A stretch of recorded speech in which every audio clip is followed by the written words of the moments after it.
जसपुर पश्चिमे बस्तर, देश कर दिल बसल आहाय राय झमर। दुर्गावती कहानी ला जंगती कहानी ला पार, माया के राज हमरे छत्तीसगढ़। कटोरा धान के रे हमर छत्तीसगढ़।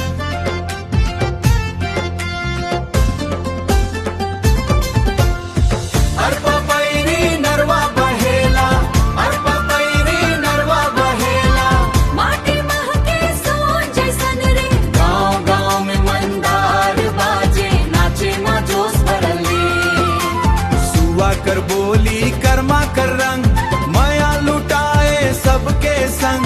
हरियर खेतवा हंसे रे दिन भर धान के रे हमर छत्तीसगढ़। कटोरा धान के रे हमर छत्तीसगढ़। सिरपुर मंदिर खागा थावय, बस्तर जंगल गुनगुन रे। मन खे सबके झूमे मिलके तीजा पोरा तिहार रे।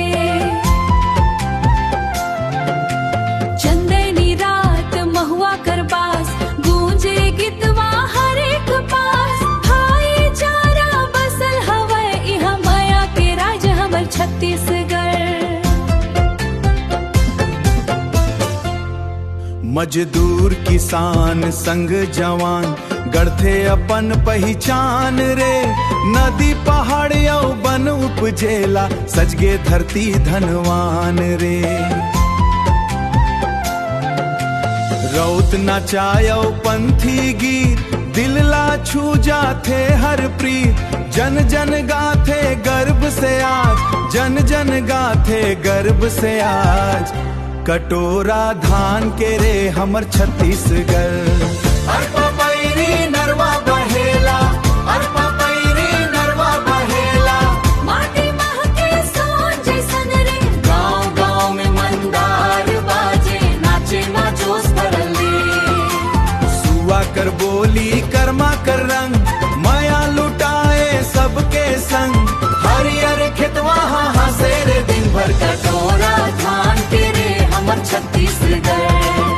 कटोरा धान के रे हमर छत्तीसगढ़। माया के राज हमरे हमर छत्तीसगढ़।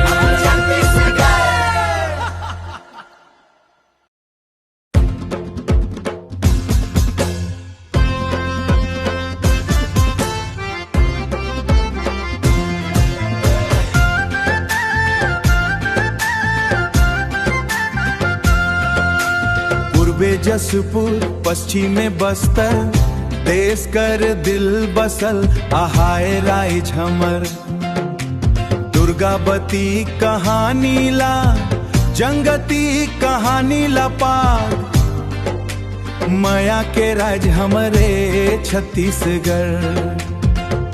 कटोरा धान के रे हमर छत्तीसगढ़।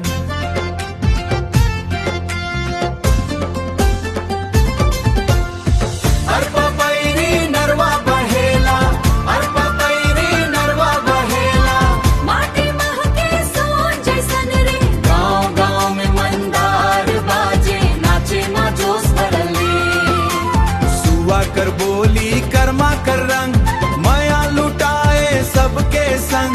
हरियर खेतवा हंसे रे दिन भर धान के रे हमर छत्तीसगढ़।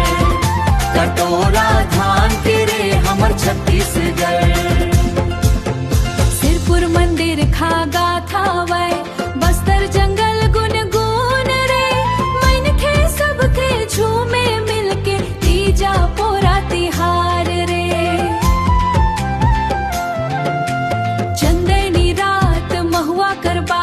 गूंजे गीतवा हर एक पास, भाईचारा बसल हवै इहाँ माया के राज हमर छत्तीसगढ़। मजदूर किसान संग जवान गढ़थे अपन पहचान रे। नदी पहाड़ यौ बन उपजेला, सजगे धरती धनवान रे।